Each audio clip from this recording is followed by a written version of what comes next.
consulta a la UCI, a intermedios o tomar alguna decisión en ese momento. El segundo eslabón en la parada cardíaca intrahospitalaria es el reconocimiento y activación del sistema de respuesta a la emergencia. Es decir, reconozco que está en paro. Vamos a ver cómo lo reconocemos. Luego viene el tercer eslabón, que es el RCP, masaje. El cuarto eslabón es la desfibrilación rápida y el quinto eslabón es el soporte vital avanzados y cuidados post-paro. En el caso de una parada cardíaca extrahospitalaria, primero es el reconocimiento y activación del sistema, el segundo eslabón es el masaje cardíaco externo, el tercer eslabón es la desfibrilación, el cuarto eslabón son los servicios de emergencia médicos básicos y avanzados, y el quinto eslabón es el soporte vital avanzado y cuidados post-paro. Entonces, el diagnóstico del paro cardiorrespiratorio requiere de estos tres requisitos: el cese del estado de conciencia, de la respiración y del latido cardíaco. Si una persona pierde la conciencia, ¿qué es lo primero que vamos a hacer? A ver, ¿qué podríamos hacer si alguien pierde la conciencia? O sea, se desmaya, se desploma. ¿Qué es lo primero? ¿Qué harían? Corroborar que realmente se haya perdido el estado de conciencia y no sea una simulación. Entonces, ¿qué hacemos? Puedes hacer estímulos del o... No, antes del estímulo doloroso lo llaman, lo estimulan, lo mueven. Señor, señora, niño, niño, ¿qué ha pasado? A ver si responde. No es de frente ir a hacerle estímulos dolorosos, ¿no? El segundo, ¿cuál vendría a ser? Evaluar si hay circulación y respiración. Ya no se aplica lo que era antes el ABC, ¿no? Ahora es el CAB. El ritmo de paro cardiorrespiratorio pueden ser 4 ritmos de paro. 4 ritmos que me están diciendo que no hay contracción ventricular. Los 4 ritmos son, en 2 grandes grupos, los ritmos choqueables, que es la fibrilación ventricular, y la otra es la taquicardia ventricular sin pulso, y los ritmos no choqueables, que son la actividad eléctrica sin pulso y la sistolia. Para poder yo llegar a ese diagnóstico, no voy a llegar con un diagnóstico clínico, necesito un monitor o monitor desfibrilador. Si yo no tengo ese monitor, yo no puedo decir si está en FB. Puedo sospechar, por ejemplo, el 75% de las paradas cardiorrespiratorias en la calle son fibrilaciones ventriculares, pero hay un 25% que no. Un paciente que llega en paro por un trauma múltiple, lo más probable que sea una asistolia o una actividad eléctrica sin pulso. Entonces, obviamente, yo no puedo dejarme llevar por la estadística, tengo que tener la evidencia y para eso uso un monitor desfibrilador. ¿Qué significa fibrilación ventricular? ¿Alguien sabe? ¿Alguien me lo podría definir? ¿Cómo podrían definir una fibrilación ventricular? ¿Qué dice? ¿Dónde se originará la arritmia? ¿Dónde se originará la arritmia? A ver, algún cardiólogo. El nódulo sinusal pierde el control, el comando, y ahí, ¿qué más? En una FA también pierde el comando, en una FARVA pierde el comando, en un flutter pierde el comando. ¿Quién toma el comando? En una fibrilación ventricular, su nombre lo dice, se origina en el ventrículo, pues se llama fibrilación ventricular. Pero en la fibrilación ventricular hay múltiples nódulos que estimulan el ventrículo. Todos descargan a la vez y nadie toma el comando. Entonces el corazón que hace esto va a hacer esto.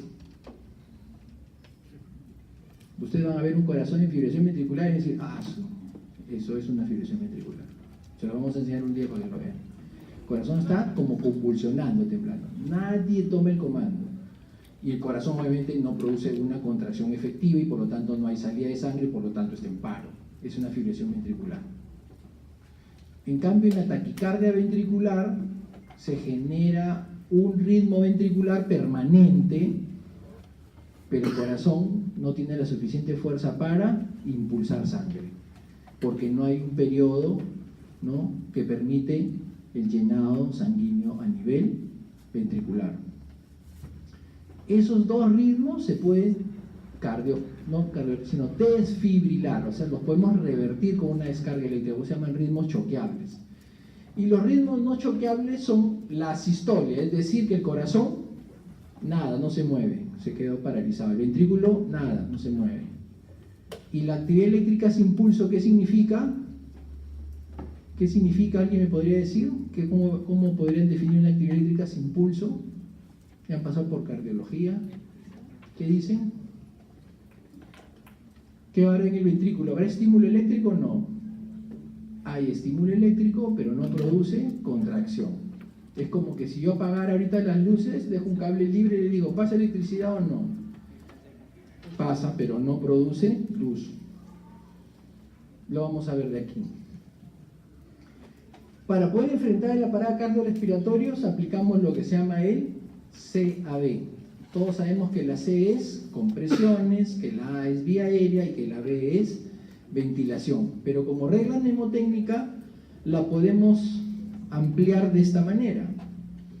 La C dice, confirme usted si el paciente tiene riesgos. ¿Pregunta? Sí, disculpe, de las dos diapositivas anteriores, la taquicardia ventricular sin pulso se va a desfibrilar. Pero la actividad eléctrica sin pulso No. Ahora lo vamos a ver de aquí lo vamos a ver, no se preocupen.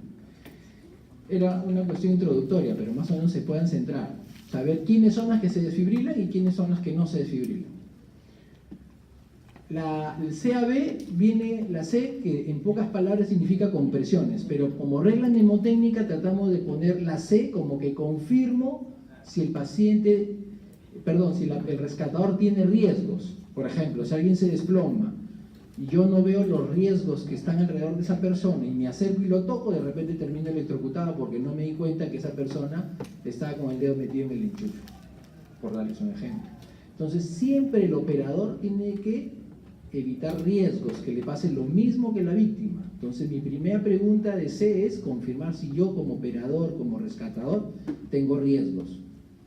Si un paciente se cae, lo atropella un carro en la avenida Javier Prado, ustedes para entrar a la avenida Javier Prado para rescatarlo, tienen que parar los carros, detenerlo para poder ayudarlo, no se van a meter y otro carro lo va a atropellar. Entonces la idea es protegernos, evitar el riesgo hacia el operador, lo primero, confirmar si tengo riesgo. La otra C es confirmar si hay pérdida de conciencia. Lo estimulo, lo llamo, si lo conozco por su nombre, confirmo si hay pérdida de conciencia.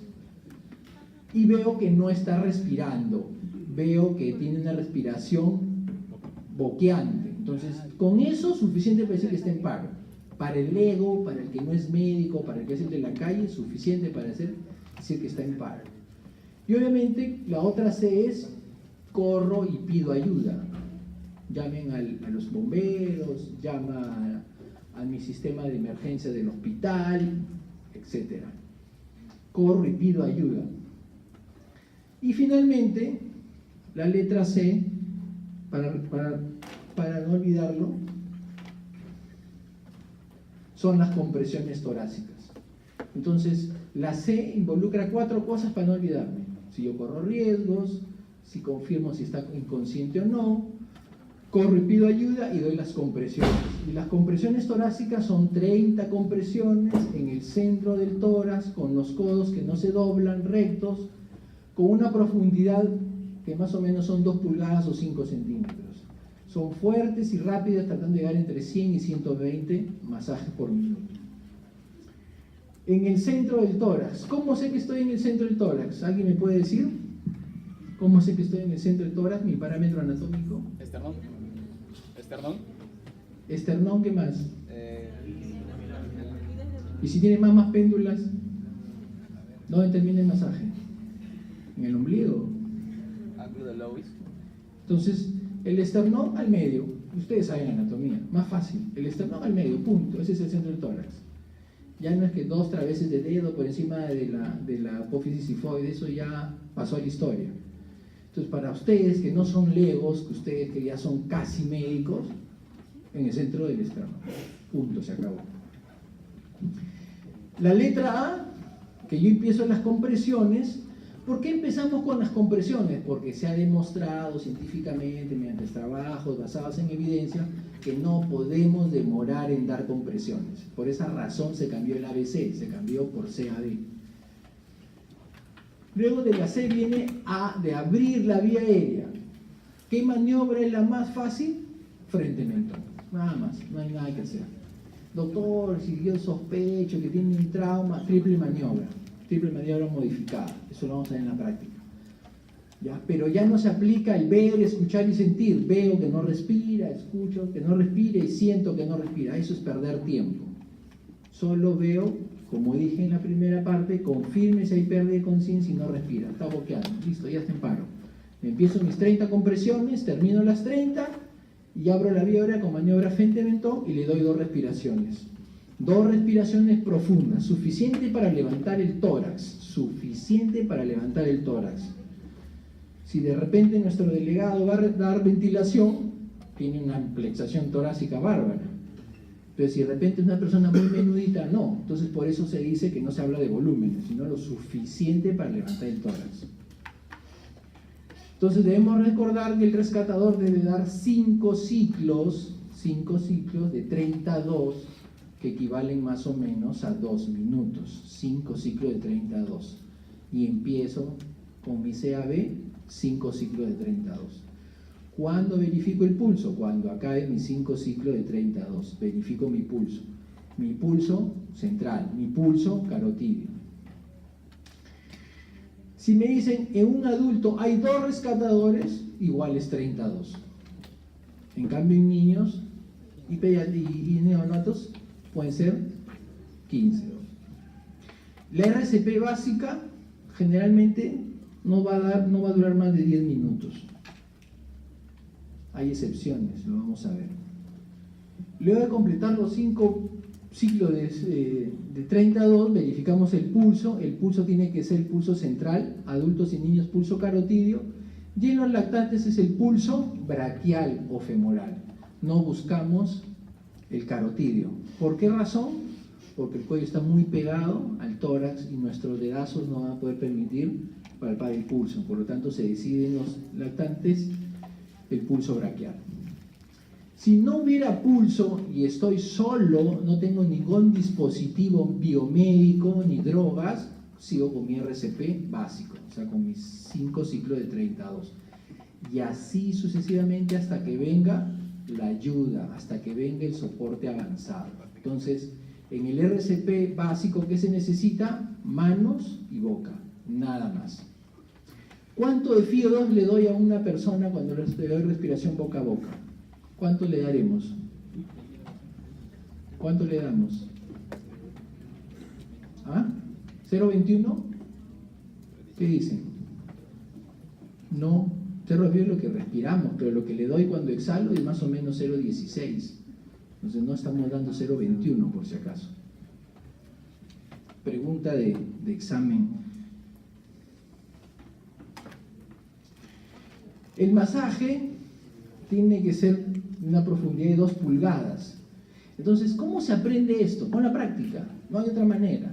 Porque las guías hoy día son más exigentes. Si le das más de 5 centímetros a 6 centímetros, está mal.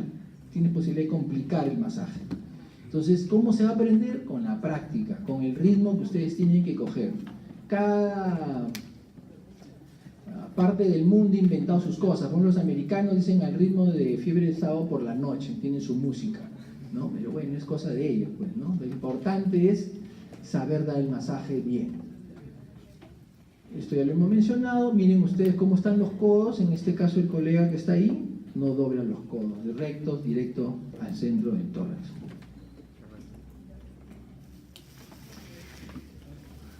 ¿Ustedes le darían respiración boca a boca a un desconocido?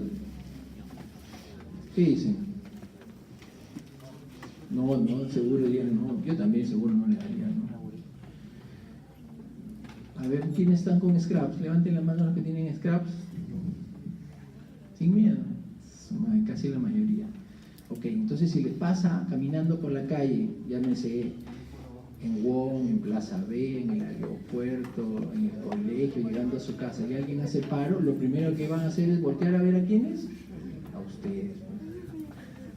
Y ustedes tienen que reaccionar, dar RCP.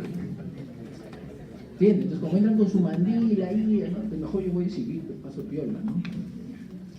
Porque existen muchas cosas en nuestra sociedad, ¿no? Entonces, ¿qué le queda el mensaje? ¿Están obligados a dar la respiración boca a boca? No. Pero sí están obligados a dar compresiones, eso sí. Si yo no lo conozco, o sea, si no es mi padre, mi hermana, mi abuelito, mi hijo, no sé, no lo conozco, difícilmente yo le pueda dar.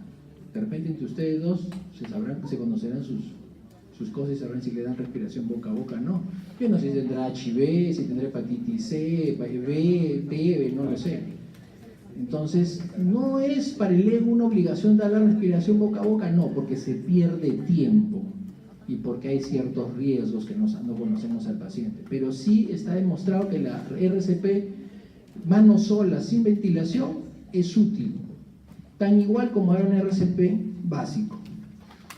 Pero si ustedes quieren ser más proactivos, pueden comprarse estos dispositivos de barrera, ¿no? Que en muchas partes del mundo, muchos colegas que trabajan en emergencia tienen su dispositivo de barrera. Y estos dispositivos se ponen encima de la cara y le comienzan a dar respiración. Llámese un pocket o un plastiquito que viene especial para ponerlo encima de la cara de la víctima. ¿Es lo mismo dar RCP a un adulto, un lactante, un niño? No, lo sabemos. Los grupos etarios están separados por edades, los lactantes infantes menos de 1 año, los niños de 1 a 8 y los adultos más de 8. Y lo que quiero que saquen acá de mensaje es que si un niño de 7 años parecía un niño de 10 años o de 11 años, ¿qué RCP le voy a dar? De adulto. ¿Por qué? Por su biofísico, ¿no? Entonces yo tengo un niño que parece adulto, que parece que tuviera 10, 11 años, le doy como si fuera adulto. En un niño el masaje es ¿con cuántas manos? Con 1, en adultos con 2 y en lactantes con los dedos, ¿no?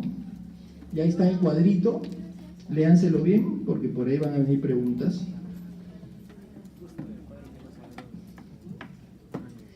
¿Qué tenemos que entender en la fisiopatología? Cuando yo doy un masaje cardíaco, no está suplantando exactamente el gasto cardíaco del corazón de la víctima. El gasto cardíaco de un masaje es más o menos entre un 10 a 25% del gasto cardíaco. Primer punto. Segundo punto, cuando nosotros le damos la ventilación, la hiperinsuflación, o sea, si nosotros comenzamos a darle muy rápido la ventilación, podemos hacer de que aumente la presión intratorácica, y esa presión intratorácica evita que haya retorno venoso, y al no haber retorno venoso no hay buena irrigación coronaria, entonces no es bueno hiperventilar al paciente, hay un ritmo de ventilación. El otro punto es que cuando también damos una ventilación o hiperventilamos al paciente, podemos llevar al paciente a una alcalosis respiratoria. ¿Y qué hace la alcalosis respiratoria? Fija el oxígeno a la hemoglobina, no le entrega al tejido. Entonces también eso no es bueno. Por eso la ventilación tiene sus pausas, que tienen que ir más o menos acorde a lo habitual que tenemos normalmente. En el caso de una hipovolemia, el retorno venoso va a estar disminuido y el paro cardíaco, sin paro cardíaco, el gasto cardíaco va a estar bajo. ¿En qué caso se cumple esto? Hipovolemia, en trauma múltiple. Se desangra. Y yo, por más que le pueda hacer un muy buen masaje, si no tengo volemia, no voy a poder restituir el ritmo. Entonces, en esos pacientes con trauma o pacientes hipovolémicos, necesitamos reponer al paralelo volumen. Entonces, cuando hablamos de las respiraciones, tienen que ser respiraciones pausadas, no hiperinsuflar, no hiperventilar. Y las respiraciones que nosotros damos cuando sacamos a alguien del paro se llaman respiraciones de rescate. Son respiraciones de apoyo que se dan al lograr revertir el paro. Normalmente el ritmo de ventilación es entre 10 a 12 respiraciones por minuto y en niños entre 12 y 20. Si el paciente, después de haberlo sacado al paro, ventila espontáneamente, que sería mi ideal, lo tengo que poner en una posición de rescate, de cúbito lateral. Tengo que estar viendo el pulso, verificando cada cierto tiempo hasta que me llegue la ayuda que he solicitado, el RCP avanzado o la ayuda a través de la ambulancia o el equipo de código azul. ¿Cuándo suspendo la RCP? 1, cuando llega el soporte avanzado. 2, cuando me agoto. Cuando ustedes hagan la práctica van a ver que no, con la justa se harán pues 5 ciclos, ¿no? Nada más. Pero a ver, háganlo solos, estoy seguro que se van a agotar. Pero si fuera un familiar muy cercano, estoy seguro que no se agotaría. ¿Entienden? Entonces hay un aspecto que también hay que valorar, ¿no? ¿Cuándo más suspendemos el RCP? Cuando la víctima responde a las maniobras, cuando hay pulso, cuando recupera la conciencia. Cuando ha pasado más de 10 minutos de un RCP sin éxito, excepto en ciertos casos, por ejemplo, que sospecho de hipotermia, ¿no? Por ejemplo, ahorita si alguien hace paro en Arequipa, en Puno, no va a ser suficiente 10 minutos de RCP básico, ¿no? Tiene que ser más tiempo, puedo sospechar de hipotermia. O en el caso de los ahogados, o en el caso de la sobredosis por fármacos. Y finalmente, ¿cuándo suspendo el RCP? Cuando habiéndose iniciado un RCP, viene alguien y me dice, ¿sabe qué? No lo reanimen porque tiene cáncer terminal o porque tiene una enfermedad terminal. Entonces suspendo y hago orden de no resucitación, ya más, es terminal, es irreversible. Y esto lo pongo como acotación porque en nuestro país no existe nada con respecto a la legislación en paro. No está legislada la parada cardíaca y la RCP como en otras partes del mundo. Entonces no es fácil a veces enfrentarse a un paciente en paro. Imagínense que llegar una familia llevando a su familiar a la emergencia y ya desde comas hasta el hospital Loaiza. Y de repente ya llega en paro, ya obviamente ya ha pasado la muerte clínica, está en muerte definitiva y usted va a decir, en esa situación no hay nada que hacer. A veces no es fácil hacerle entender a la gente.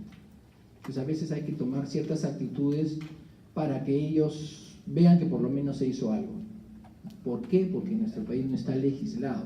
La gente puede no solo ser demandante, puede perder los papeles si uno no hace nada. Entonces ya entra en un aspecto ético de saber cómo manejar la situación. El tercer eslabón es la desfibrilación. Y el ritmo inicial más frecuente de un paro, como dije, es la fibrilación ventricular. El tratamiento es la terapia eléctrica. Como vemos acá en esta simulación, vemos que hay múltiples focos ectópicos en el ventrículo y el ventrículo hace esto. Cuanto más demoremos, la fibrilación ventricular va a terminar ¿en qué? En asistolia. Entonces, una fibrilación ventricular de ritmo grueso significa que es reciente esa fibrilación ventricular. ¿Y cómo revertimos esto? Con una descarga eléctrica que le llamamos desfibrilación. No es lo mismo desfibrilación que cardioversión, son dos cosas diferentes. Lo vamos a ver también en la práctica, depende del doctor Arevalo cuando hable arriba le va a decir. Pero la desfibrilación, yo doy una descarga alta, de alta intensidad. ¿Y cuál es mi objetivo? Es con esa descarga borrar los focos ectópicos que tiene el ventrículo. Todos estos focos ectópicos con la descarga se borran. ¿Y qué se espera? Que el comando, que el nódulo sinusal, arranque y comience a ejercer una contracción normal. Eso es lo que se busca con la desfibrilación. Cuando hay una taquicardia ventricular, hay un solo foco que toma el comando en el ventrículo y genera esto. Genera esto. El ventrículo no se contrae, pero genera un ritmo, que lo vamos a ver, que lo vamos a reconocer en el EKG. ¿Y qué es lo que hace también la desfibrilación? Borra ese foco ectópico y espera que arranque el nódulo sinusal. Por eso son los dos ritmos desfibrilables. En cambio, en la actividad eléctrica sin pulso y en asistolia no hay focos ectópicos, no hay nada. No es que yo descargo un corazón que ya está parado por sí mismo. Entonces yo no voy a borrar ningún foco ectópico. Ahí lo que se necesita es masaje para poder llevar esa asistolia o esa actividad eléctrica sin pulso a una FB o una TB, o lo saco depende con ritmo sinusal. Cuanto más tiempo me demoro, menos oxígeno tiene el corazón más consumo de oxígeno, menos ATPs y por lo tanto la posibilidad de salir cada vez es menor. Por cada minuto que yo me demoro en desfibrilar, pierdo 10% de posibilidad de salvar la vida. Por lo tanto, en 10 minutos prácticamente he perdido casi el 100%. ¿Cuáles son los tipos de desfibriladores que tenemos? Dos. Los desfibriladores externos. Este, por ejemplo, fue el primer desfibrilador, que es una caja de madera. Este es el desfibrilador de King Howen. Los desfibriladores externos, que pueden ser estos, los manuales, que los manejamos nosotros, los operadores, que nosotros prendemos el equipo, definimos cuánto le va a dar de descarga, y los DAEs, que son estos de acá. El DAE es este, que yo le pongo los parches bien ubicados, prendo el aparatito y el aparatito reconoce qué ritmo tiene el paciente. Dice, paciente está en fibrilación ventricular, aléjense y voy a descargar y descarga. Hay los semiautomáticos y los automáticos. Y los manuales, los que nosotros usamos en los hospitales, son estos. Yo manejo el equipo, yo decido y digo en qué momento se tienen que retirar para yo dar la descarga. Muchos hospitales tienen, y muchas clínicas y muchos centros comerciales y aeropuertos tienen DAEs. Y el DAE es de una gran ayuda. Por ejemplo, hace poquito tuvimos un paro en la clínica, en el hospital, y el médico va a hacer la reanimación y no le traían este desfibrilador, no le traían el manual. Entonces, ¿qué dijo? Tráeme el DAE que está pegado en la pared. Sacó el DAE, le puso los parches y el aparato le dijo, no está en fibrilación ventricular, y comenzó a dar el masaje. Pero si le decía que estaba en fibrilación ventricular, el mismo DAE descargaba. Todo esto tiene que ser rápido, menos de 4 minutos estamos hablando. ¿Qué pasaría si yo estoy dando masaje y me traen un desfibrilador? Va a depender del tiempo que yo esté dando masaje, que haya empezado. Si el paro tiene 1 minuto, me paro, me detengo el masaje y le doy la desfibrilación. Pero si el paciente está en paro y ya tiene más de 4 minutos, termino mis ciclos y luego lo desfibrilo. No es que le interrumpo. Este es, por ejemplo, un desfibrilador manual externo, ¿no? Acá tenemos el nivel de energía, yo muevo esto y defino cuánto le voy a dar. Las palas ubicadas a nivel de la clavícula, línea media del lado derecho, debajo, y a la altura de la línea axilar anterior del lado izquierdo, a la altura del precordio. Siempre las palas tienen que ir apuntando, las palas, la parte anterior tiene que apuntar hacia la cabeza. No es que esta pala la pongo para acá mirando y la otra mirando para allá. No, las palas apuntan siempre hacia la cabeza porque se forma un arco eléctrico. Y los desfibriladores pueden ser de tipo de descarga monofásicos o bifásicos. ¿Qué significa monofásico y qué significa bifásico? Monofásico significa que yo doy una descarga de un electrodo de una pala a la otra pala, atraviesa el corazón, y con esa descarga que hago, borro los focos ectópicos en el ventrículo y espero que tome el comando el nódulo sinusal. Esa descarga que va de un lugar a otro es monofásica, pero cuando esa descarga va de un lugar de la pala a la otra pala y regresa, se llama bifásico. Entonces, ¿en cuál vamos a emplear más energía? ¿En el monofásico o en el bifásico? En el monofásico. En el monofásico 360 joules. En el bifásico entre 150 y 200, porque si a un bifásico le meto 360, termina el corazón como un anticuchito. Entonces se bajan los niveles. Esto es una fibrilación ventricular. Múltiples focos ectópicos en el ventrículo. ¿Se ve QRS? No. ¿Se ve onda P? No. ¿Se ve onda T? No. Es totalmente irregular. Todos esos son múltiples focos ectópicos. Entonces, cuando yo voy a descargar, hay que puesto 360. ¿Qué significa? ¿Qué nivel de energía le voy a dar? ¿Monofásica o bifásica? ¿O qué tipo de energía le voy a dar? ¿Monofásica o bifásica? Acá es monofásica. Si yo veo que mi desfibrilador dice 360 como máximo, ese es monofásico. Pero si veo que es 200 y tengo una rayita que me indica, ese es bifásico. doy una descarga. Siempre usamos en el monitor de 2, ¿no? Pero no es absoluto, ¿no? No es absoluto. Nos ayuda porque vemos mejor la onda P, ¿no? Esta es una taquicardia ventricular. ¿Por qué es una taquicardia ventricular? ¿Alguien me podrá decir? ¿Alguien podrá mencionar por qué considera que es una taquicardia ventricular? Ya entrando a la clase de arritmias. QRS ancho, más de 0, 10. QRS ancho. Entonces es salvo que el paciente tenga bloqueo de rama derecha o bloqueo de rama izquierda. Ahí tenemos que tener ciertos criterios para definirlo. Pero cuando yo tengo una taquicardia con complejos anchos en todas mis derivadas precordiales, lo más seguro es que sea una taquicardia ventricular. Y dice sin pulso, significa que no hay pulso, y entonces significa que está en paro cardiorrespiratorio.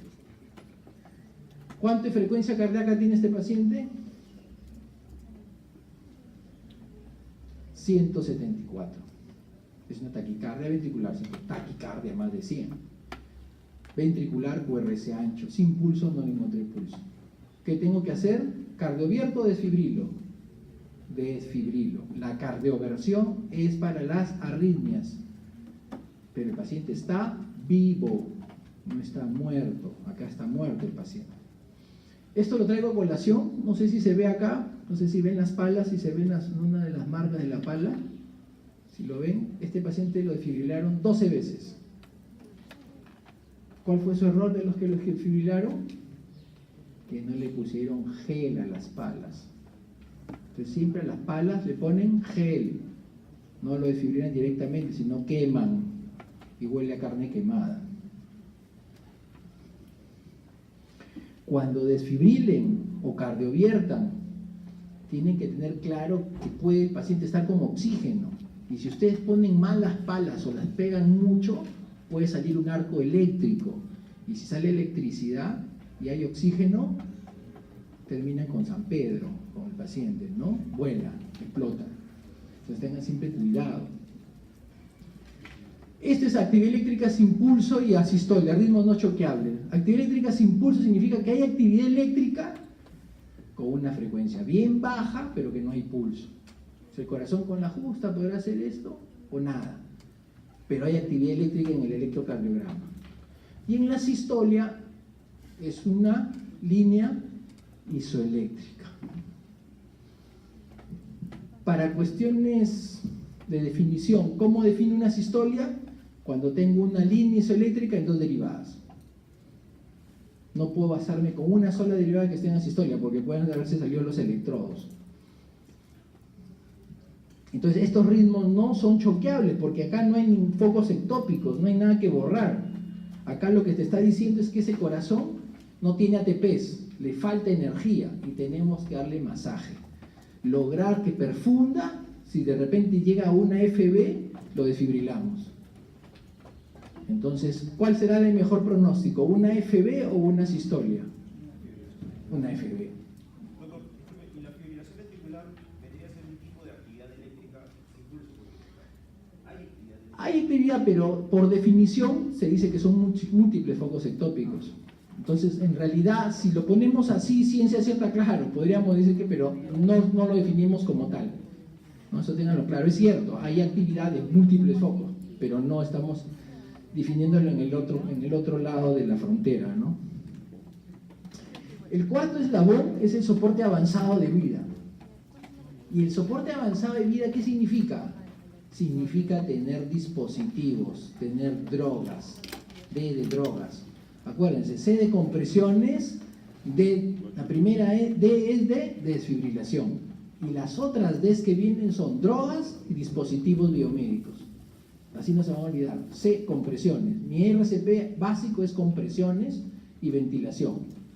Y luego de ahí viene la desfibrilación, la primera D, y luego vienen drogas y dispositivos. Yo el hecho de utilizar ya un ambú, yo el hecho de utilizar un tubo de Mayo, yo el hecho de utilizar adrenalina, ya estoy hablando de RCP avanzado.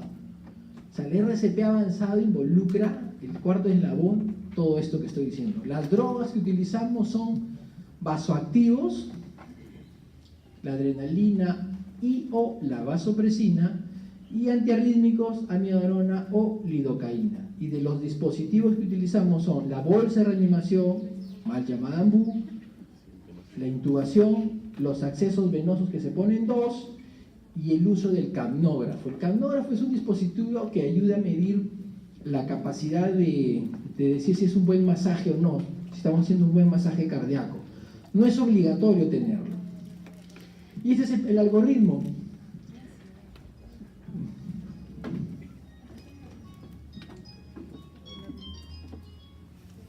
Diez minutos hasta donde llegue, ahí me quedo, entre el doctor Reyes.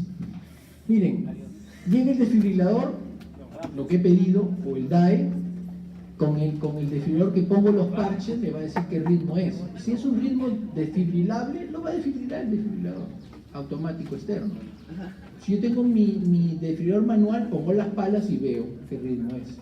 Si es un ritmo desfibrilable, taquicardia ventricular sin pulso y FB, voy a descargarlo. Pero les vuelvo a repetir, si el paciente tiene menos de 4 minutos, yo paro la RCP, las compresiones y lo desfibrilo. Pero si tiene más tiempo y veo que la onda de fibrilación ventricular no es alta, no es gruesa, sino muy planita, que se está acercando a una sistolia, completo mis ciclos de masaje. Luego de ahí desfibrilo y continúo después de la desfibrilación con el masaje. Nunca desfibrile y luego se ponen a buscar el pulso. No, desfibrilan y siguen con el masaje después.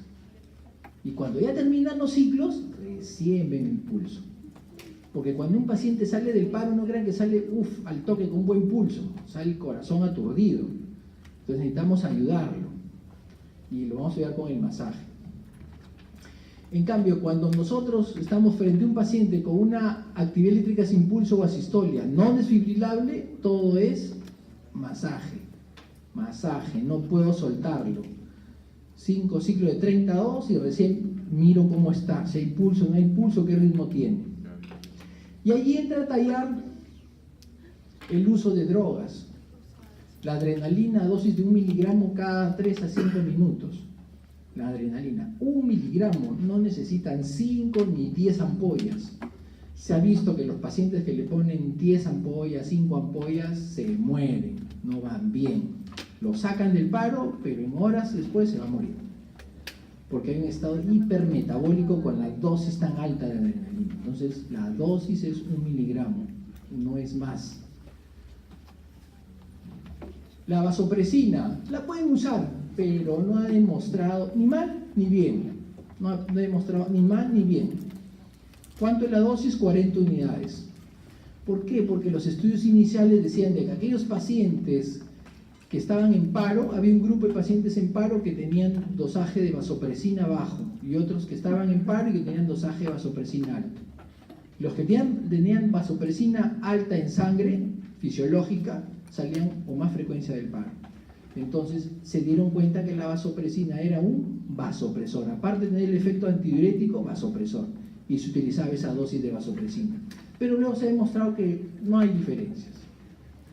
Luego que yo estoy dando los vasopresores y estoy dando mi RCP, mi masaje paralelo, termina los vasopresores y puedo yo alternar vasopresores con antiarrítmicos. Vasopresores con antiarrítmicos. No es que pongo el vasopresor y al toque el antiarrítmico, no.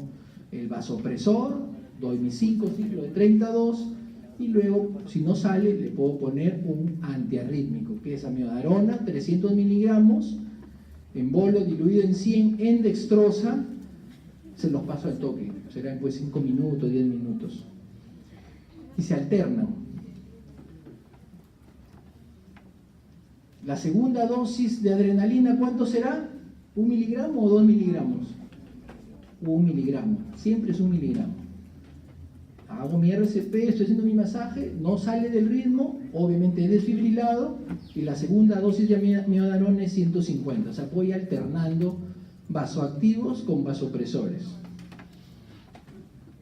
Más o menos así. RCP, desfibrilo, llega el desfibrilador, doy RCP, Veo el ritmo, si está en ritmo desfibrilable, desfibrilo, y mientras estoy dando el RCP, administro vasopresores. Verifico el ritmo, desfibrilo, sigo con el RCP y ya alterno con antiarrítmicos y regreso otra vez a la... En ese ciclo estamos.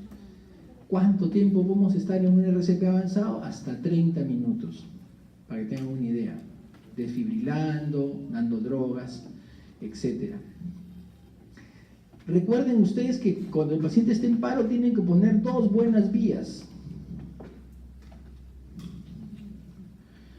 En cambio, cuando están en actividad eléctrica sin pulso de sistolia, se da el RCP, se va a considerar adrenalina o vasopresina, pero no se usa miodarona. Aquí en la actividad eléctrica sin pulso de sistolia no se usan antiarrítmicos, ya no se usa atropina. Y tienen que pensar en estas causas, las H's y las T's. Las H's y las T's significan de que estas causas pueden originar paro y que si no las resuelvo, no va a salir del paro. Por ejemplo, si tengo un paciente con neumotórax a tensión por un trauma y yo no dreno ese neumotórax, en el momento que esté en paro, no va a salir. Entonces tengo que resolver el problema. Si el paciente está con una hipercalemia, con potasio en 8, si no mejoro, no estabilizo la hipercalemia, no va a salir del paro. Tendré que poner gluconato de calcio, solución polarizante, ¿entienden? Entonces yo tengo que ir resolviendo estos problemas de las H's y las T's. Mi estándar de RCP es el que les he mencionado, pero si no sale con las drogas, debo pensar en estas causas.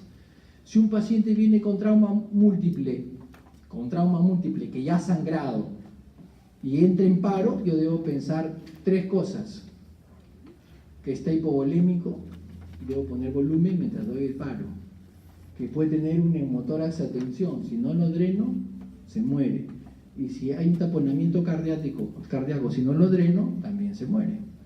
Entonces debo pensar en las H's y las T's si no resuelvo el paro con RCP. Las intoxicaciones, la hipotermia, la acidosis, la hipoxia, la trombosis coronaria, un infarto externo, una trombosis pulmonar, una embolia pulmonar, también debemos pensarla. ¿Qué pasa si yo no consigo vía endovenosa? La puedo utilizar entonces la vía intraósea. ¿Qué pasa si yo no tengo vía intraósea? ¿Por dónde pongo las drogas? Por el tubo endotraqueal. ¿Cuánto de dosis debo poner por el tubo endotraqueal? No está muy claro, porque antes se decía el doble de dosis. La absorción es totalmente errática, no se sabe cuánto se absorbe. Por lo tanto, dar drogas por el tubo endotraqueal sí se puede dar, pero recuerden que es errático.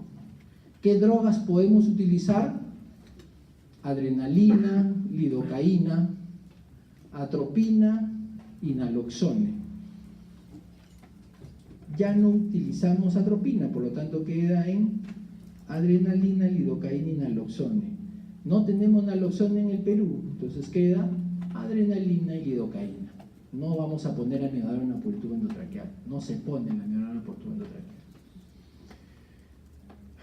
Un dispositivo que podemos utilizar en el paro es el capnógrafo. El capnógrafo es un dispositivo que lo conectamos al tubo endotraqueal y nos va a permitir ver el aire expirado, la expiración, el CO2 expirado. Y cuando el CO2 expirado es más de 10 milímetros de mercurio, indica que es obviamente todas estas son compresiones que yo estoy dando y veo el CO2. Y veo que todas mis compresiones tienen un nivel de más de 10 milímetros de mercurio, muy probablemente ese paciente va a salir del paro. Pero si la presión alcanzada es menos de 10, con el capnógrafo lo más probable es que no salga del paro.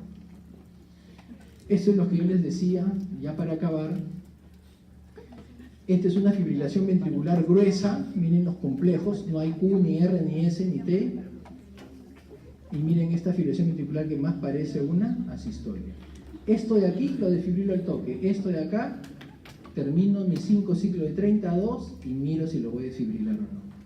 Entonces va a depender si es una fibrilación ventricular gruesa o fina. Vean ustedes, la fina significa que tiene más tiempo en paro. El quinto eslabón es el manejo posparo. El manejo posparo, cuando hemos sacado al paciente del paro, tengo que darle soporte ventilatorio. O sea, debo estar intubado, y si no está intubado, lo intubo, lo conecto a un ventilador artificial, preparo drogas. Si ese paciente salió con amiodarona, le debo continuar una infusión de amiodarona. Si ese paciente salió con lidocaína, debo continuar una infusión de lidocaína. Si ese paciente está hipotenso, debo ponerle una droga vasoactiva. Normalmente ponemos noradrenalina. Si no hay noradrenalina, pondremos dopamina. ¿Por qué no ponemos primero dopamina? Porque la dopamina es taquicardizante y puede inducir otra vez arritmias. Entonces manejamos con noradrenalina. ¿Qué más tenemos que hacer? Evaluar las causas reversibles. Hipovolemia, hipoxia. Entonces, ¿qué significa? Que le voy a tomar un AGA del saque. Le tomo un AGA. Le pido una placa de tórax, le pido enzimas cardíacas, porque la principal causa de paro en adulto es infarto, y le pido otros exámenes de base, como por ejemplo bioquímica, etc. Un paciente que salió del paro y queda con una encefalopatía hipóxica, o sea, va a quedar en coma, a las 72 horas, si no sale del paro, no hay reflejo corneal, o el paciente está con mioclonías, el pronóstico es malo. ¿El paciente puede entrar en muerte encefálica? Puede entrar en muerte encefálica. Y un paciente en muerte encefálica, si la causa está demostrada, porque es un infarto, porque es un ACV hemorrágico, etc., puede ser un donante cadavérico.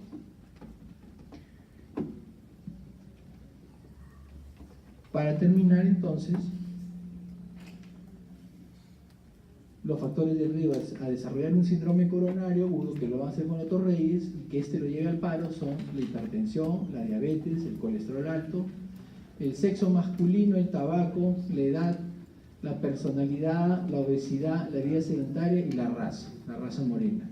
Los que están con check no los podemos revertir, el resto los podemos controlar. ¿Entienden? Entonces, estos son los factores de riesgo que tenemos que tenerlos claros, y que si tiene más, significa que tiene más riesgo de hacer un evento coronario y por lo tanto una parada cardíaca. Bien, ¿alguna pregunta? Creo que esa es la última. Doctor, una consulta. Sí. Para la vía endotraqueal, sé que para la vía endovenosa el fármaco que vamos a usar, por ejemplo, la adrenalina, se necesita diluir con 9 cc de cloruro de sodio. Ajá. Para la vía endotraqueal también se da diluido. Sí, se da diluido. Normalmente le ponemos en 20 en la vía periférica. Y luego de que tú has pasado la adrenalina, le pasas un bolo de más o menos también 20 o 30 o 50 y levantas el brazo para que vaya el fármaco directo hacia la parte central. Todos los fármacos que ustedes colocan, después que ponen por la vía periférica, levantan el brazo y le pasan un volumen para poder hacer que esto vaya hacia la vía central, no se quede en el sistema. ¿Ya? ¿Alguna pregunta más? ¿Alguna otra pregunta? Es que llegan a emergencia, no llegan con un cartel que dice que son infarto, ¿no? Entonces uno tiene que investigar. Muchas emergencias se ven a veces colmadas por lo que es el dolor torácico, ¿no? Cuando ocurrió el tema del periodista, no sé si se acuerdan, Peredo, bueno, hubo una invasión de dolores torácicos, ¿no? Desde chicas, personas de 15 años, ese rango hasta los 45 años, muchos pensaban que tenían ese problema. Entonces, todas las emergencias tenían un promedio de 10 a 15 pacientes por hora por ese problema, ¿no? De tal manera que la charla de ahora va a tratar de enfocar de una forma práctica lo que hacemos todos los días con este tipo de pacientes, ¿no? Como ven, estadísticamente es una de las causas más frecuentes, si no la primera a nivel mundial, ¿no? En el 2008 más o menos murieron 17.3 millones de personas por este mal, o sea, es bastante frecuente. En el 2030 más o menos 23 millones se espera que mueran por esta enfermedad. Y es que hay una epidemia, como ustedes saben, de obesidad, ¿no?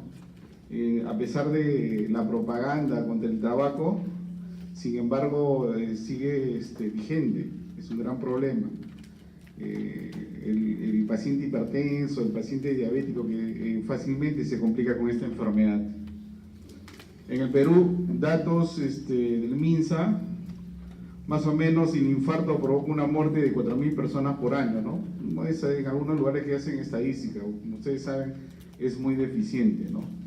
Una incidencia más o menos 25.7 por cada 100.000 habitantes. Como decía, factores de riesgo: hipertensión, diabetes, hiperglicemia, colesterol y tabaco. 1 de cada 2 hombres y 1 de cada 3 mujeres puede morir de síndrome coronario antes de los 40 años, ¿no? Como el caso fue del periodista. O sea, no es tan infrecuente. Generalmente las mujeres se da en más edad, ¿no? Arriba de los 60.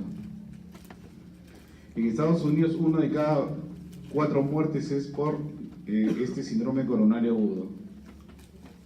En el Hospital Rebagliati se hizo una pequeña estadística de todos los pacientes al año, ¿no? En el 2010, el dolor torácico es la 4ª causa de consulta en el tópico de medicina.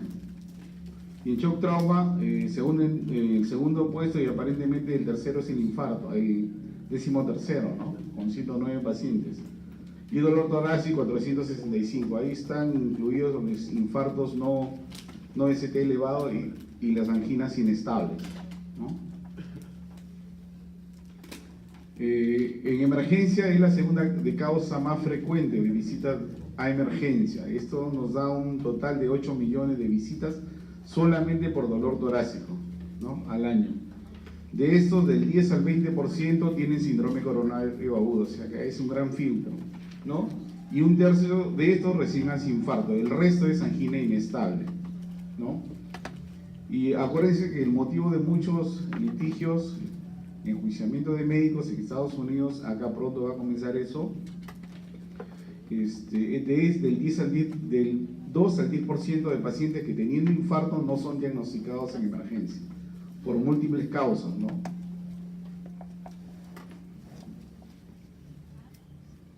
Ahora, ¿cómo se presenta el paciente? Generalmente la presentación es típica con dolor torácico, ¿no?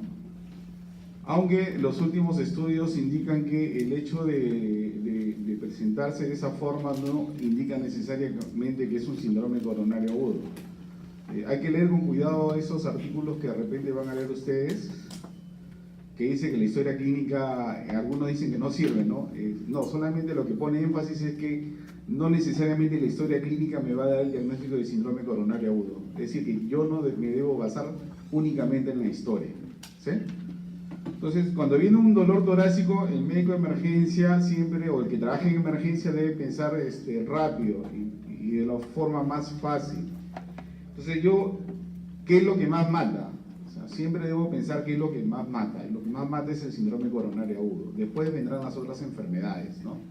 Como embolia pulmonar, por ejemplo, de pacientes que frecuentes en nuestro país, ¿no? Esas noticias que escuchan ustedes de personas que viajan en ómnibus, ¿no? Que llegando al terminal se paran dando pasos y caen muertos, probablemente desarrollando una embolia pulmonar, ¿no?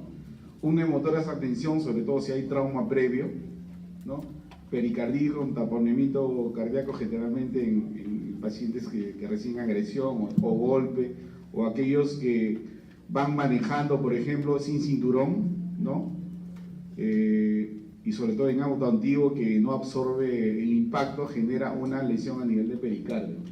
Disección de aorta, úlcera péptica perforada también es otro diagnóstico que puede matar al paciente, pero en frecuencia no lo es tanto como el síndrome coronario agudo. Entonces yo me debo preguntar si los síntomas que trae este paciente son signos y síntomas de un síndrome coronario agudo. Y en segundo lugar, ¿cuál es la probabilidad de ese pronóstico? Es decir, si el paciente viene chocado o no, si viene con trastorno de sensorio o no. O sea, todas esas cosas debo pensar desde el momento que veo un paciente. Y ojo, no hay que demorar porque es tiempo. Acuérdense que ese refrán, ¿no? Tiempo es músculo, y después vamos a ver por qué. Como verán, el dolor torácico puede ser viene de distintas formas, ¿no? Perdón, de distintos lugares. Por ejemplo, en ancianos, por decirle algo, muchos ancianos vienen con dolor en epigastrio, pensando que es una colecistitis, o generalmente piensan que le ha caído mal la última parrilla que comieron, ¿no? y puede tratarse de un infarto. Entonces, todo dolor por encima de epigastrio hacia arriba hay que sospechar que sea un síndrome coronario agudo, ¿no? Sí. La fisiopatología la vamos a resumir en forma más rápida. La causa más frecuente es la ruptura de una placa ateromatosa, ¿no? Esto genera una cascada de coagulación y genera una pared, ¿no? Donde hay plaquetas, fibrina, un montón de restos, de restos celulares. ¿Qué va a provocar esto? Es un muro, ¿no? Que impide el pasaje de sangre y por lo tanto de oxígeno y nutrientes. Entonces, todo aquello que está post obstrucción puede ser total o parcial, es decir, puede producir una isquemia. En función del tiempo, si esto aumenta, puede producir una necrosis, ¿sí? Entonces, hay isquemia sin necrosis y isquemia con necrosis. Aquella que es con necrosis ya es un infarto, ¿sí? Esta isquemia que va a provocar dolor, lógicamente, ¿no? Entonces, el síndrome coronario agudo, en base a esa fisiopatología, se divide en 3 tipos, ¿no? La angina inestable junto con infarto no Q o IMA-ST no elevado, perdón, el término IMA no Q es antiguo, ¿no? Ahora es ST no elevado y ST elevado, son dos grandes ramas. Posteriormente, la angina inestable y el infarto ST no elevado se diferencia por la elevación de enzimas. La angina inestable, por definición, no tiene elevación de biomarcadores cardíacos o enzimas. Enzimas cardíacas se dice antiguamente por el método de dosaje, ahora se llaman biomarcadores cardíacos, ¿sí? Entonces, ¿cómo voy a evaluar al paciente? Tiene varios parámetros, ¿no? La historia clínica, el electrocardiograma, los biomarcadores cardíacos, las imágenes y finalmente la patología, ¿no? Eso es al final. O sea, nos vamos a centrar en lo que nos corresponde, que es la historia clínica.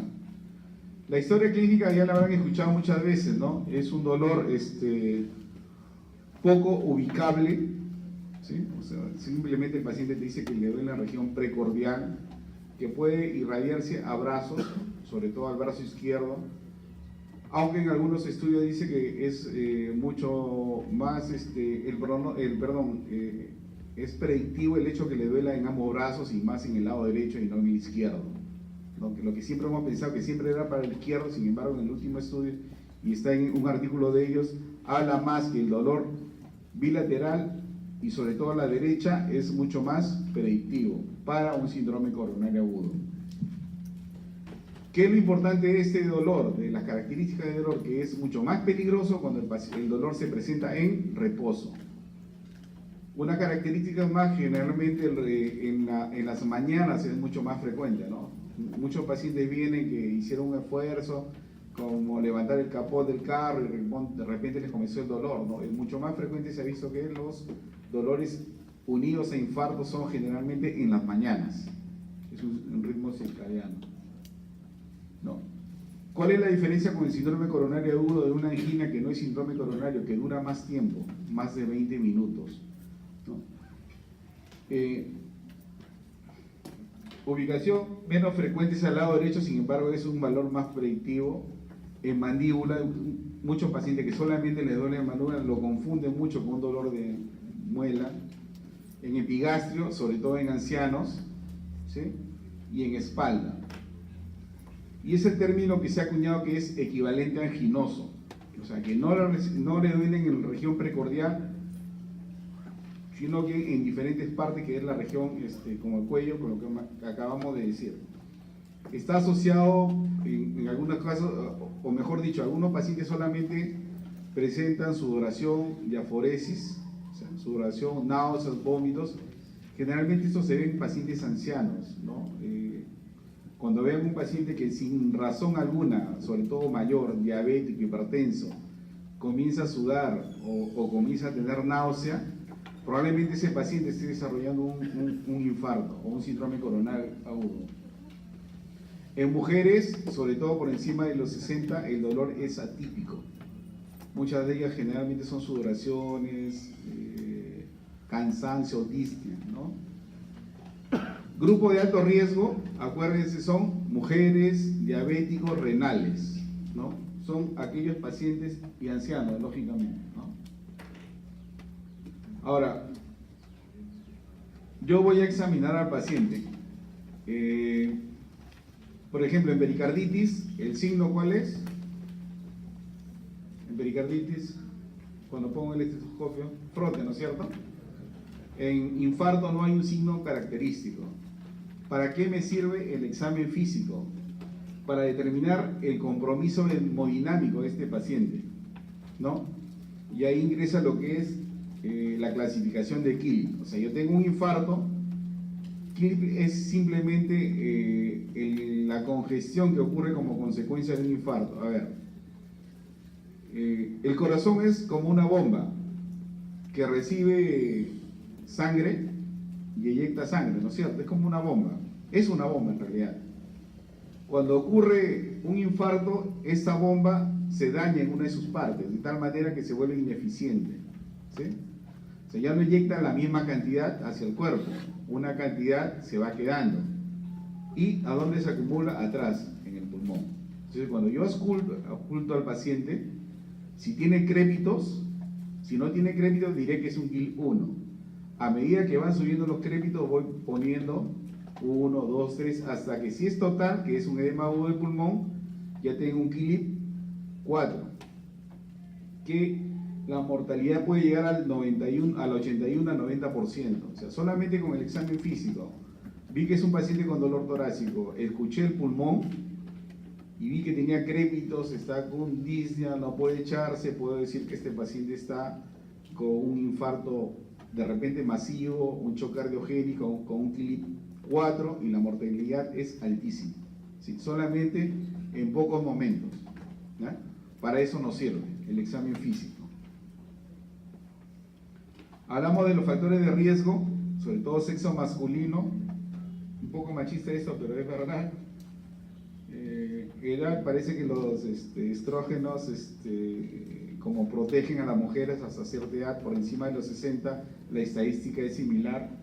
Edad mayor de 55 años, aunque esto hemos visto en emergencia, incluso jóvenes de 18 años, el más joven que hizo un infarto, ¿no? En jóvenes, cuando alguien tenga un dolor torácico, siempre la clásica pregunta, ¿sí consume drogas? ¿Ya? O sea, si alguien tiene infarto a esa edad, salvo que tenga un problema congénito, generalmente es un problema de drogas, ¿sí? Siempre preguntar eso. Mujeres polimenopáusicas, herencia, inmodificables, tabaquismo, dislipidemias, hipertensión, diabetes, sedentarismo, obesidad y alcohol. En el 2012 hubo una definición de lo que es el infarto, ¿no? Y básicamente lo importante es que determinó que el biomarcador cardíaco más importante es la troponina. Desechó el resto, porque antes estaba el CPK-MB, por ejemplo, ya no ingresa dentro de ese grupo de diagnóstico, ¿no? Y da una serie de parámetros. Por ejemplo, muerte súbita dentro del área de signo sugestivo de isquemia miocardia, que es lo que tuvo Pereo, ¿no? Una muerte súbita, ¿sí? O sea, por eso se diagnostica, probablemente él murió de infarto, o sea, dentro de la hora, ¿no? Y esto nos da diferentes tipos de infarto, ¿no? Infarto tipo 1, que es la causa más frecuente por ruptura de una placa. Infarto por desbalance entre la demanda y la entrega, por ejemplo, un paciente con anemia, ¿no? Que comienza a tener una frecuencia elevada o taquicardia. Ustedes saben que las arterias coronarias se llenan en diástole, ¿no es cierto? Y cuando aumenta la frecuencia del corazón, lo que disminuye es justamente la diástole. Entonces la cantidad de llenado de la arteria coronaria disminuye, porque comienza la frecuencia. Entonces hay un desbalance, sobre todo en anemia, ¿no? ¿Qué es lo que produce la anemia? Si tú caminas, tratando de compensar, aumenta la frecuencia. Y si tiene una placa asociada a esto, hay una isquemia probable y genera un infarto en un paciente anémico. O por ejemplo, una tirotoxicosis que genera esto también. Unas frecuencias altísimas, disminuye la diástole, disminuye la irrigación coronaria y por lo tanto provoca un infarto, ¿no? El tipo 3, que es muerte súbita, frecuente por ejemplo en jugadores. Justo hoy día venía leyendo que hicieron un estudio a largo plazo y vieron que, por ejemplo, de 15 muertes súbitas, 9 habían tenido un chequeo previo y todo había salido normal. O sea, electrocardiograma, enzimas, ecocardio, todo normal, y sin embargo murieron de muerte súbita en atletas. O sea que el hecho de que tengamos pruebas normales no nos exime o no evita que esos pacientes mueran por eso. El tipo 4, infarto relacionado a angioplasia, quiere decir en el procedimiento, también relacionado a trombosis del stent, y tipo 4 relacionado al bypass, ¿no? Que son, que cada vez se hace menos en pacientes de este tipo, ¿no? Y pasamos ya vimos lo que es historia clínica. El otro parámetro importante para diagnosticar un infarto es el electrocardiograma. Y acá hay que ser enfáticos. El electrocardiograma, primero que debe tomarse dentro de los 10 minutos de haber llegado el paciente, ¿no? ¿Por qué? Porque él es ¿se acuerdan del basket y el pivot, ¿no? El que distribuye la pelota, ¿no? Acá el electrocardiograma cumple esa función, porque rápidamente yo un electrocardiograma, si tengo un ST elevado, ese paciente va a ir a angioplastía, si es que tengo esa posibilidad, o a trombolisis, si es que no la tengo. De tal manera que el electrocardiograma es importante. Lo que yo busco en el electrocardiograma de primera instancia es el LST elevado, ¿sí? ¿Ya? Entonces el infarto me sustenta el diagnóstico y me ayuda a estratificar en riesgo. Es de valor en los cambios en el momento de los síntomas, es decir, que al paciente que tiene dolor en un momento hay que tomar el electro, o sea, a los 20 minutos vuelve a tener que volverle a tomar para podernos comparar. Algunos pacientes tienen la suerte de tener un electrocardiograma de tal manera que me permite compararlos.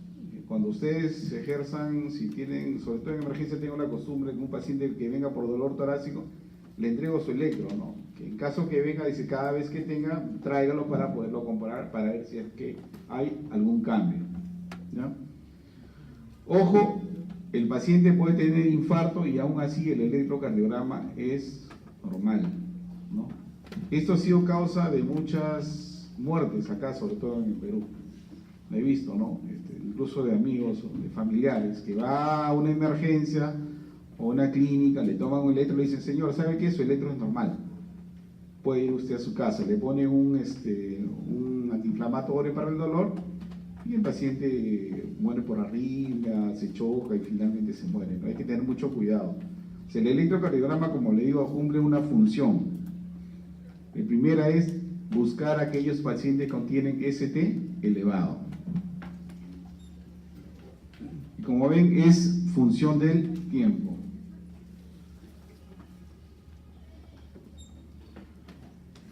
¿Cuáles son los criterios de infarto?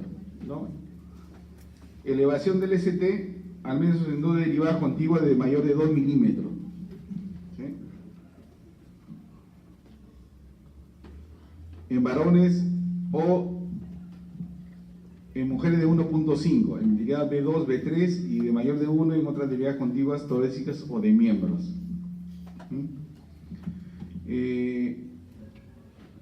Otro criterio de infarto también es el bloqueo de rama izquierda, aunque en algunos centros ya se está cuestionando esto, ¿no? En el artículo que les he dado, incluso ahí se pone, ¿no? En algunos centros ya no consideran el bloqueo de rama izquierda como una posibilidad de un infarto nuevo. Y ahí sí sirve tener un electro anterior para compararlos. Entonces, en el base al electrocardiograma voy a tener dos grupos. Aquellos grupos que tienen el ST elevado, y por lo tanto es un infarto agudo y se llama IMA-ST elevado. Y aquel otro grupo que no tiene un ST elevado, que puede tener cualquier cambio en el electrocardiograma, incluso en un electro normal. Ese grupo se llama ST no elevado. E inicialmente lo catalogo como una angina inestable. En función del tiempo, porque en ese momento que llega yo le he pedido troponinas, si esas troponinas salen positivas, un grupo va a pasar al infarto. Pero como viene del lado ST no elevado, se llama infarto ST no elevado. ¿Sí? Entonces, inicialmente aquellos que no tienen ST elevado se cataloga como angina inestable. Cuando vienen las troponinas y son positivas, lo paso al otro, a ese grupo lo paso al grupo del infarto, pero como viene el ST no elevado, le diré infarto ST no elevado. Y el resto sigue siendo angina de alto, mediano o bajo riesgo. Eso se verá más adelante. Otra cosa importante es la ubicación del infarto. Bueno, podemos tener un infarto de cara lateral, un infarto de cara anterior, un infarto de cara inferior.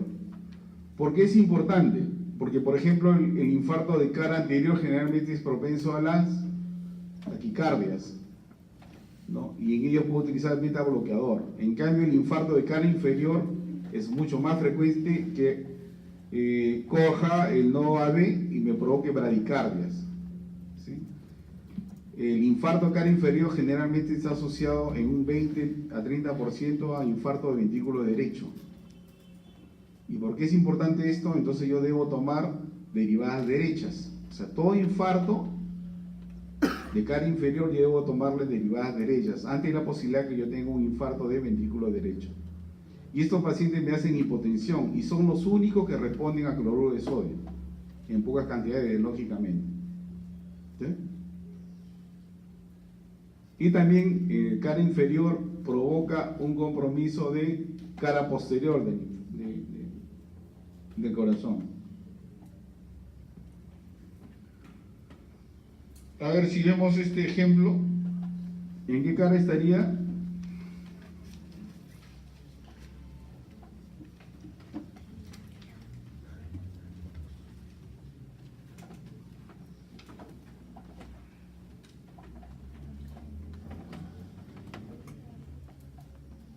De B3 a B4, ¿no? Cara anterior, ¿no? Primero, a la derecha.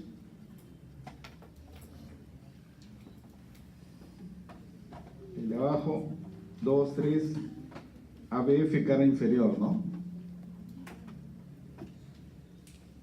Y el de la derecha superior, L, B5, B6, cara lateral. Y el otro es un bloqueo de rama izquierda, ¿no? Mediante esta forma de acá pueden ustedes ubicarse, ¿no? Este esquema lo que intenta es eso. Eso es en cuanto al electrocardiograma. En cuanto a lo que es... En cuanto a biomarcadores cardíacos, ¿qué es lo importante de acá? El tiempo. La troponina, ahora es dosaje como troponina ultrasensible, ¿sí? Que puede dosarse ya a la hora, pero ojo, la troponina recién comienza a liberarse de 2 a 3 horas, de tal manera que si un paciente llega a los 20 minutos, le toman electro normal y le toman troponina, estas pueden ser negativas y tener un falso diagnóstico como que no tuvo un infarto. Hay que esperar por lo menos 3 horas para que estas sean positivas. Entonces hay protocolos de 3 y 6 horas. O sea, una troponina negativa con un tiempo de enfermedad de menos de 1 hora no me descarta un infarto. ¿Sí? Entonces hay que tener mucho cuidado. Este es motivo también de quejas y juicios. Entonces, hay que esperar, la troponina se ve en el tiempo.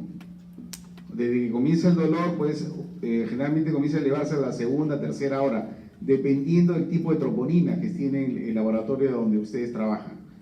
Actualmente, por ejemplo, Revaletti tiene lo que se llama troponina ultrasensible que está disponible a las 2 horas.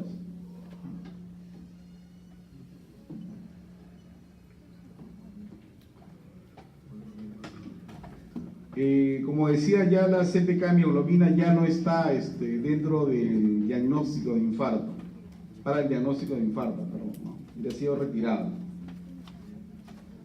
Y acuérdense, ¿se acordaron del grupo de angina inestable? Hay esquemas de clasificación, como es el TIMI y el GRACE, que nos ayudan a clasificar en pacientes de algo, mediano y bajo riesgo. Ahora, una vez que yo diagnostico al paciente debo monitorizarlo, ¿no? Y lo que siempre hemos escuchado, lo que es MONA, ¿no? Morfina, oxígeno, nitrógeno, aspirina, antilipídicos. ¿De qué consta esto? Habíamos dicho que el dolor con ST elevado, reperfusión que puede ser mecánica, ¿no? La angioplastía, desde el momento que llega hasta que se infla el globo en la arteria, más o menos deben pasar 90 minutos. ¿Sí? Si es de reperfusión con trombolisis, también 90 minutos. Si este paciente va a ser trasladado, debe ser hasta un máximo de 120 minutos, desde el momento que lo venga el paciente. ¿Ya? Importante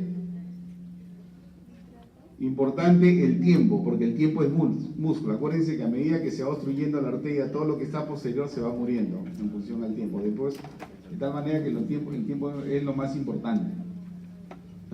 Cuidados generales, ¿qué voy a hacer? Todo paciente debe estar en reposo. O sea, por más que quiera ir al baño, muchos pacientes se han muerto. Si ustedes tienen una alta sospecha de síndrome coronario agudo, el paciente no puede estar caminando, ni siquiera al baño. Lógicamente, acceso venoso, EKG horario y sobre todo en dolor. La radiografía de tórax sirve para comprobar la congestión, ¿sí? Por el laboratorio, los clásicos, pero sobre todo las troponinas. ¿Qué le voy a dar? Morfina para el dolor. Hasta ahora no ha sido retirada. No dar aires. ¿Por qué? Porque los aires aumentan la mortalidad. Eso ya está definido. Oxígeno en aquellos que tengan una saturación de menor del 90%. Nitroglicerina vía oral de 3 a 5 por 3 dosis, y luego, si es que continúa con dolor, endovenoso. Aspirina a todo paciente salvo que sea alérgico, y antilipídicos. Y el paciente tiene que estar en monitoreo, porque esos pacientes les provocan arritmias e infarto, ¿sí? Y arritmias mortales. Muchos pacientes se mueren por arritmias. Ojo.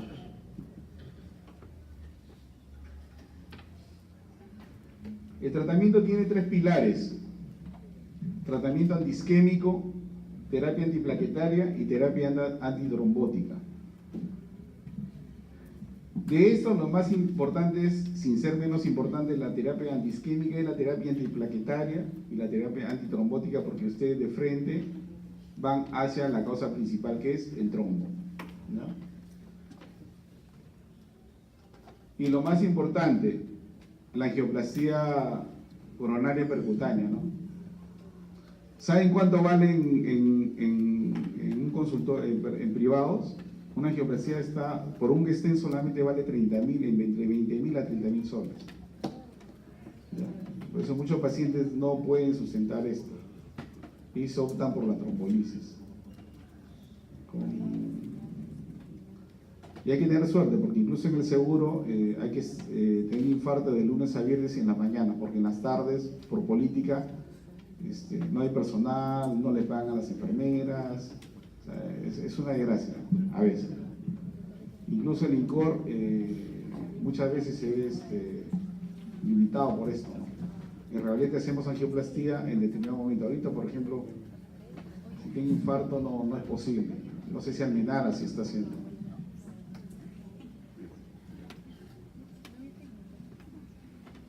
Ya hablamos de eso.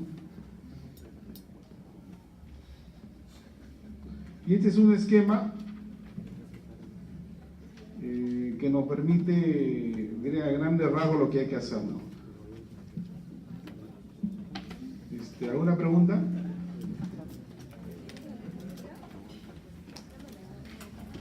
¿Alguna pregunta? He tratado de hacerles un esquema rápido para que